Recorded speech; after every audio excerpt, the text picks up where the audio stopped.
okay today for round 5 of hopefully more of these sort of interviews. We'll talk about training and health and other things around that sort of nature. So first of all, thank you for coming on today to my channel for a 5th time round. Appreciate you spending your time to get this information across to people like myself.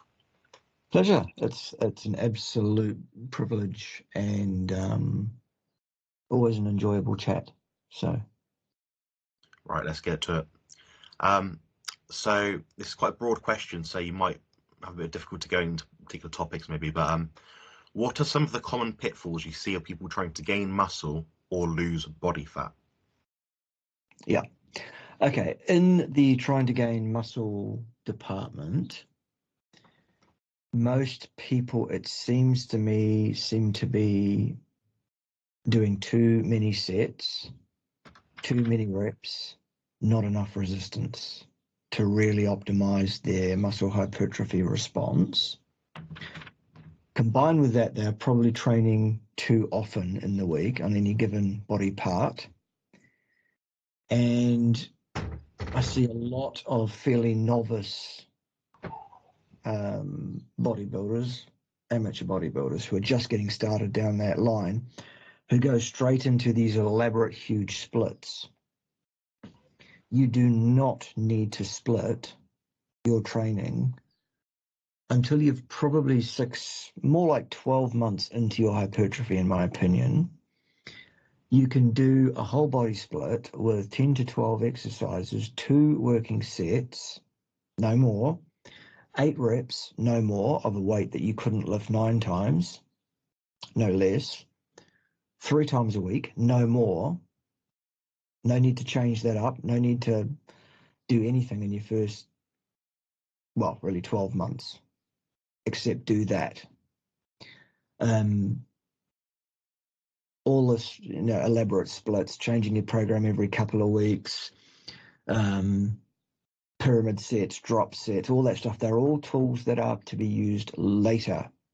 You haven't got to that stage yet. You haven't graduated the school of hard gains, which your first 12 months is. You can't shortcut this. It won't help. Knowing about these things and putting them in your program won't help your training. So I would be avoiding doing that in terms of muscle hypertrophy. In terms of weight loss, people think or seem to think that the way to encourage fat loss on your body is to do sometimes hours and hours a week of zone 2 training. That assertion is based on a fundamentally flawed and false understanding of exercise physiology that would suggest to a person that there is such a thing as what they call the fat burning zone of intensity. It's utter nonsense. Utter nonsense. And if anything, hours and hours of zone 2 training will not have a positive effect rapidly on your body composition by itself. If anything, it will lead you actually to lose ground in that respect. And the reasons for that are, number one, that kind of training increases your hunger quite significantly, and it will cause you to overeat following such training to a point where you will actually replace all the so-called calories you've used and then some, which will just be stored on your body as yet more fat. So you'll only go backwards doing that.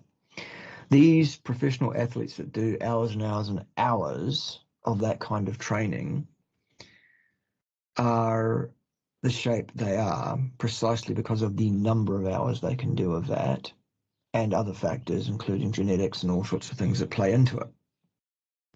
Most normal mortal human beings do not have 30 or 40 hours a week to train, and neither should anybody train that many hours a week in any discipline, in any sport ever, by the way. It's ridiculous, frankly, and it's contraindicated. It's destructive to your long-term health. People need to understand that being fit is not the same thing as being healthy. In fact, fitness is a response to repeated chronic minor injury so that the body has to repair itself stronger, better, stronger, better, stronger, better than it was before in order to try and attempt to prevent an injury in future to the same training. That's why your body's doing that. It's a response to distress, which is above what we would call stress, the thing that keeps you healthy. So fitness is actually a form of limiter to your health, often long term, and so that's an understanding that people need to get. The second reason that a bunch of zone 2 training at moderate exercise intensity is contraindicated for fat loss is because it will tend to strip muscle mass off you. The very thing that you're lifting weights to try and build, the cardio will strip that right back off you. So basically, anyone who wants to build muscle mass, undergo hypertrophy, recomposition their body by using muscle improving techniques, those people, irrespective of your gender, age, stage, or anything else, those people need to stay absolutely, fervently away from doing any so-called zone 2 aerobic style training of any kind, with the exception of around about 5 minutes of rowing as a warm-up to your lifting. There you go. Yeah, that's right. Yeah. You got to be warm when you train. So what Bart's obviously saying here is he's not saying go for a long run. He's just saying be warm for training. You know, don't come in from the snow or cold or something and crank out a bench press, or, well, not a bench press, but like a shoulder press or some sort, Exactly that, yes. Brilliant. So my next question is about muscular hypertrophy and recovery. So how does our species appropriate diet affect both of those things?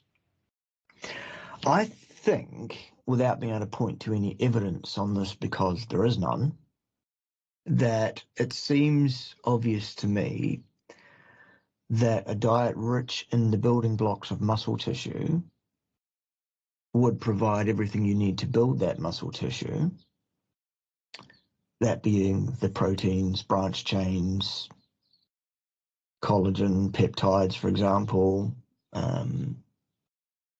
individual aminos that you get from your breaking down your protein, etc. That would put you in good stead to have the resources to build whatever muscle mass your body is trying to build at that time. I think, it is my opinion, that further to that, the species-appropriate, species-specific diet, which is 100% carnivore, will set one's hormonal system, endocrine systems, inflammasomes, etc., to their optimal set points in order to bolster and improve the hypertrophy responses to training. Further to that, I think the diet will give somebody the optimal mood and energy status to undertake that kind of training once they're fully and properly adapted to that diet. And I think a lack of unnecessary pro-inflammatory, pro-obesogenic, pro-diabetes forming unnatural carbohydrates and plant toxins has to be a good thing. So I would suggest that, without being able to point to any research because there isn't any, I would suggest that it would seem logical that the human body will respond optimally in all senses to a diet which the body is designed to take in. And by designed, I mean designed by roughly 4.5 million years of evolution in our current format, i.e. humans and immediately proto-human species before those. Those are the genes selected for by positive and negative selection pressures over a significant number of time, 4.5 million years. That's how our organ systems are designed. That's how our body functions optimally. So there's no reason to suspect that you should do anything different from that. Yeah, that seems to make sense to me. Like you said, we can't sort of scientifically validate everything you've said, but I think enough anecdotes come out now, anecdotes that there is some truth to what we're saying. Yes. So this question kind of leads on from the previous one. Yeah. What are some possible biohacks that one might use to improve their body composition? So it might be hormetic, dietary, or anything else. Yeah, there are a number of things that people often look to, which may or may not be effective from case to case, depending on, and the evidence base such that it is for each of these things is more or less on a case-by-case basis. And I'll try to give you some indication of my opinion of the strength of the evidence base such that it is for each thing as I mention it. The most common thing that people who are taking hypertrophy training to try and build muscle will do is they'll take creatine monohydrate is the most common one as a biohack. What creatine monohydrate as a supplement will tend to do mostly is it will tend to cause that person's muscle cells to retain more water. It will plump those muscle cells up and make them look bigger, but actually what you've got going on there mostly is an oncotic and osmotic selective drawing in of extra water into those cells. Such increases in muscle mass and body mass via creatine monohydrate are not usually functional. There is no attendant increase in strength. In fact, there's a decrease because of the muscle being so full of fluid that it's actually unable to contract as powerfully as it did before. There is no increase to speak of in endurance of any kind. It's not functional or useful. It's a way of getting your muscles to plump themselves up with excess water. So I would suggest that that one is a plus or minus. You might take some creatine monohydrate as a loading dose prior to a competition to get a plump on, get more fluid into your muscle cells. Of course, if you're then going to do a period of dehydration before that competition to, get your skin to pop and get your vascularity to pop and, get any final extra plumpness off your body before the competition, that will tend to drain those muscles out anyway. So that makes the whole thing perhaps a little bit pointless and definitely more expensive than it ought to be. Also, a lot of creatine monohydrate supplements are full of all sorts of nonsense. So you need to be very, very careful about where you source it from, a reputable company and all of that. So there's that one.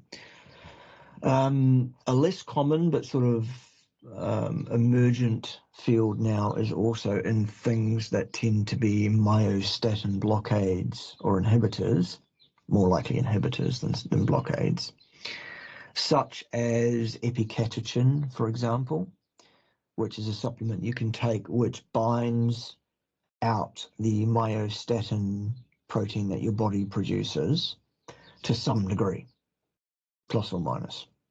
Now, for those that don't know, myostatin is a negative muscle mass controlling peptide that your body produces, and it gives your body the message to stop putting muscle mass on, to stop growing muscle mass.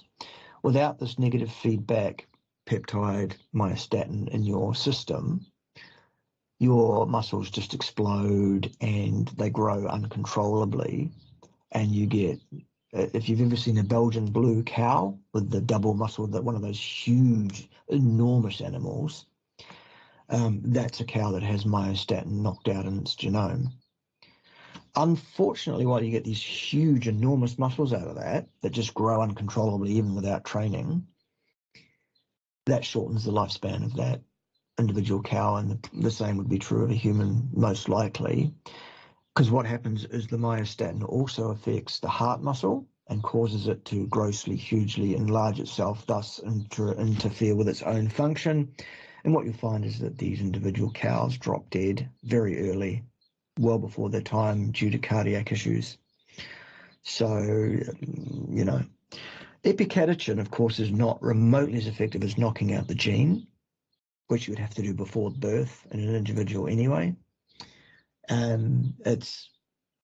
I've played around with epicatechin myself to see what the effect is on my own body, and it's basically nothing that I can see after a 6-month period of taking it at the recommended intake.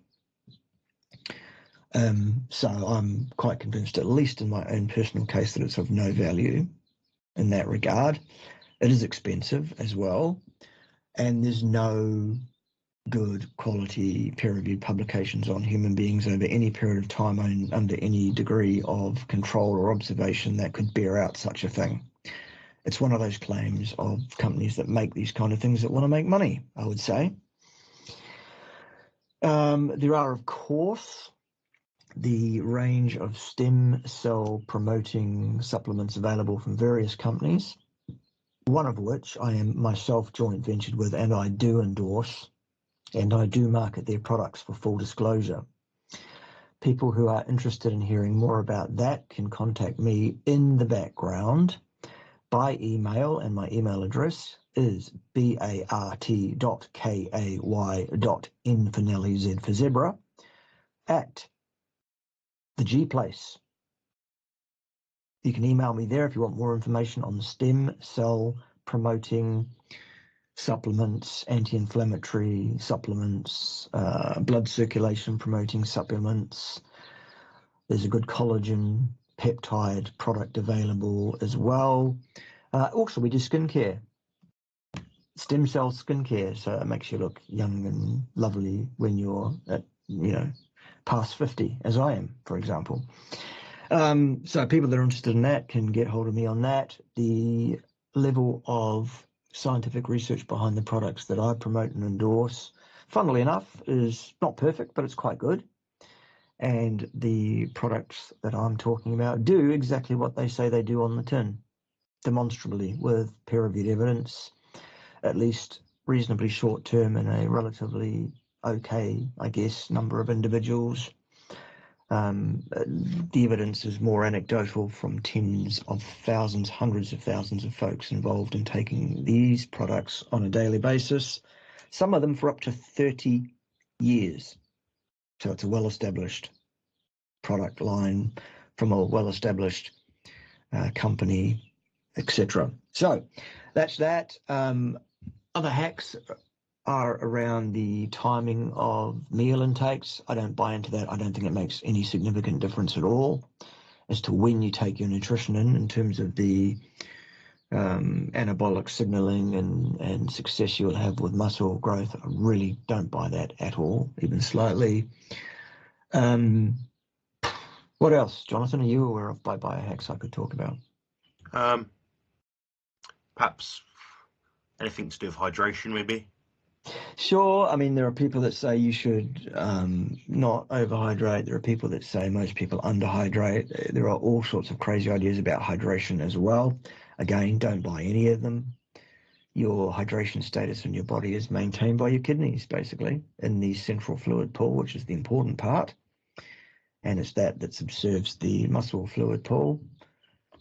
I mean, that the creatine I was talking about earlier is one of those ways that we can biohack the hydration status in the cells themselves, but it's not functional. So, yeah, I see a lot of people selling hydration powders, and it makes me wonder, like, is it really going to give you an extra percentage of body water content? Well, it might plump your muscles up, as does creatine. It won't actually do anything for your muscularity truly, or your strength or endurance truly. It's not functional at all. Oh, the other thing that comes to mind too, John, is like things like so-called alkaline water and all of this kind of stuff, or structured water, or all of this absolute rubbish. There's absolutely no science behind that in terms of its effect on muscle hypertrophy, muscle building, any of those kind of things, or indeed actually in heart health outcomes of any kind in human beings over any period. So I would take all of that stuff with a grain of salt, and I would also take my water with a few grains of salt, frankly. Sounds sensible. Yeah, I was watching an interview recently about this supposedly a top scientist talking about structured water, and he boosted his testosterone by 300 units or something. I'm thinking, what, really? Have you by drinking like a different type of water? I can't buy that. Yeah. A lot of people will lean on credentials, lean on qualifications. They will lean on publication records as the thing which establishes their credibility standalone. Now, I'm often talking about those things with regard to myself when I'm challenged about my own credibility, of course, because that's one indicator that I might potentially actually be credible. It's not the be-all and end-all, though. You also have to have sensible application of knowledge, practical application of knowledge, and having a history of having a successful range of clientele at both the sub-elite and also at the elite professional level is probably helpful too, which of course I have all of those things as well, despite the fact that there are a number of my detractors running around suggesting that I don't have that. Not true, I do. That's for another day. Yeah, I think if it was true that you're a terrible consultant, coach, nutritionist sort of thing, you'd have all these elite athletes and all these people screaming from the trees saying this guy seriously harmed me, or I look like crap, sort of thing. Yes. Yes.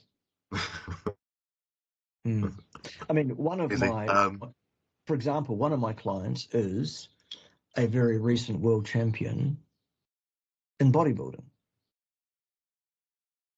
So, that's fairly elite. You'll have to say who? I won't, because of client confidentiality. I can talk to you about it behind the scenes, Jonathan, and let you know who it is, perhaps. Or I'll give you a hint as to it without giving you a name, and you can work it out for yourself or not.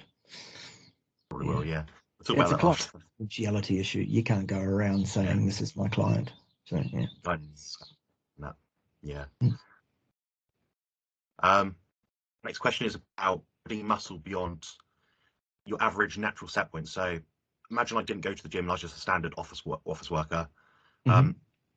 Now someone's trying to build a lot of muscle. They want to gain 20, 30 pounds of muscle that they otherwise would not have without weight training, increasing protein. Should they try and overshoot their hunger signals to build up more layers of muscular build, or is it they just follow their appetite to dictate how much they should eat?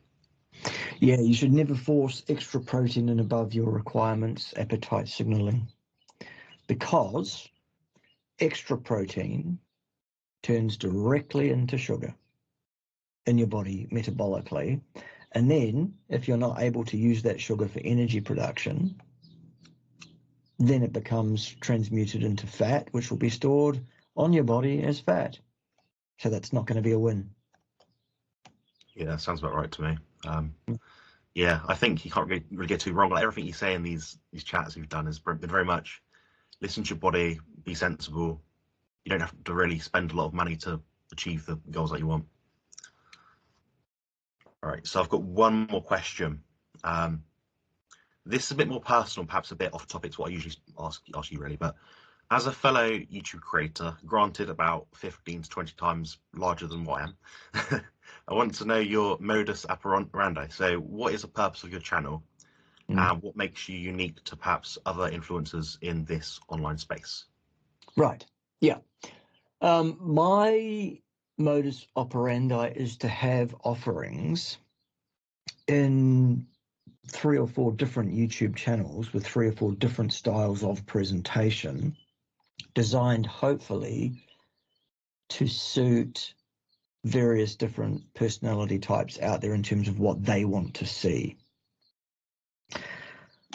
And the channels I'm talking about, which relate to health, fitness, nutrition, organ systems, biology, metabolic pathways, all that kind of stuff, are my main channel, which is called Bart K Health Science. And I say my main channel purely because it has the largest following. That's also the first channel I set up, but that's neither here nor there.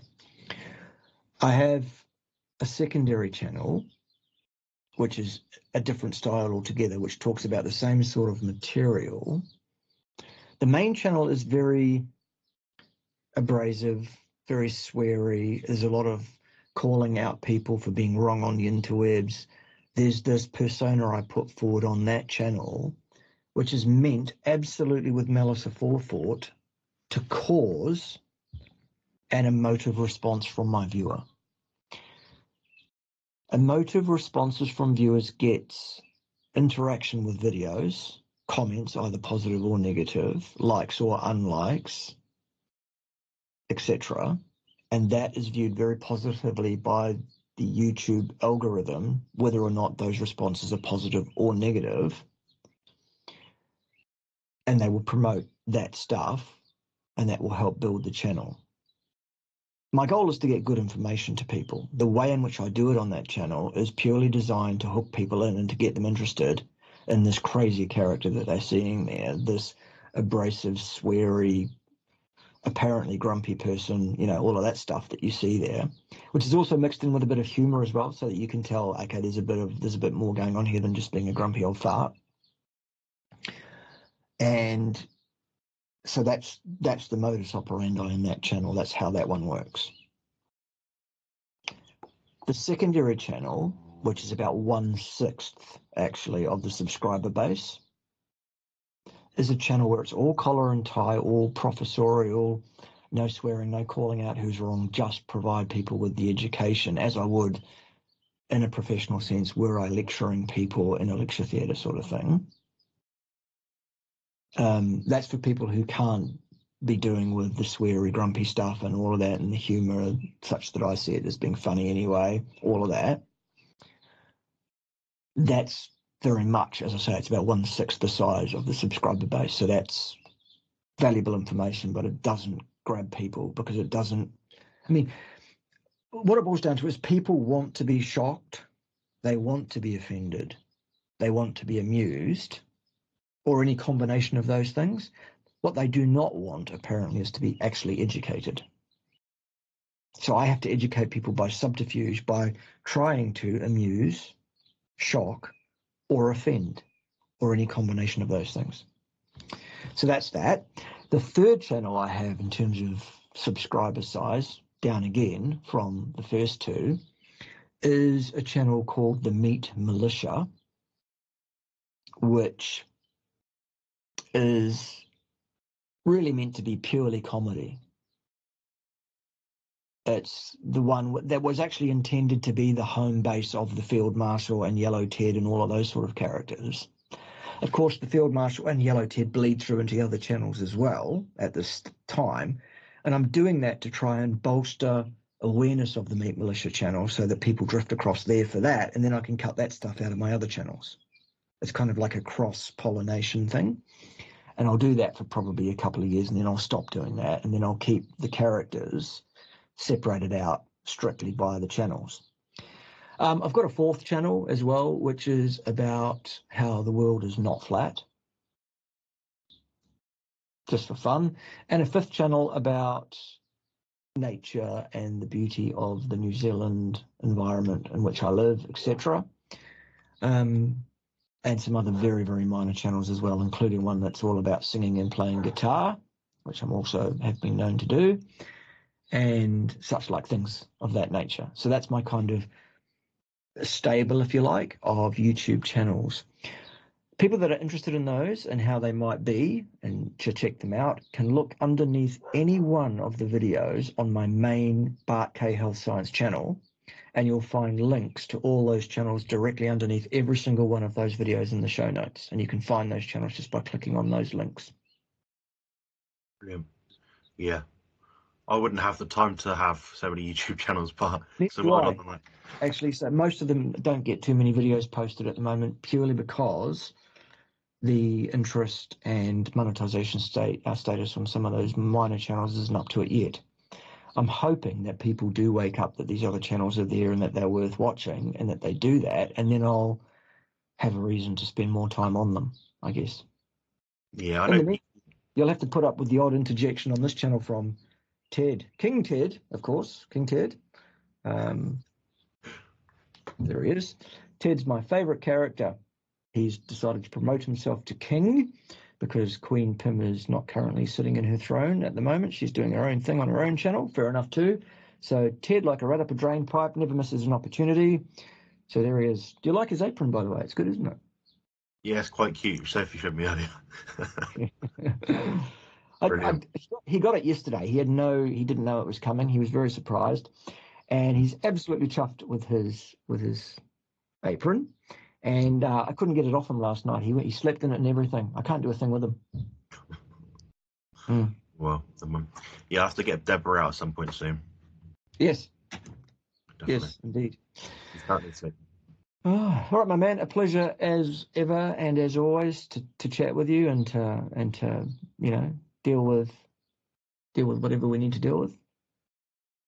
Brilliant. We'll look forward to All the right, we'll topic do some next more of time. these in the future. Yes, Get a different topic, and I think. brilliant. Yeah. All right. All Thanks right, very much, Bart. cool.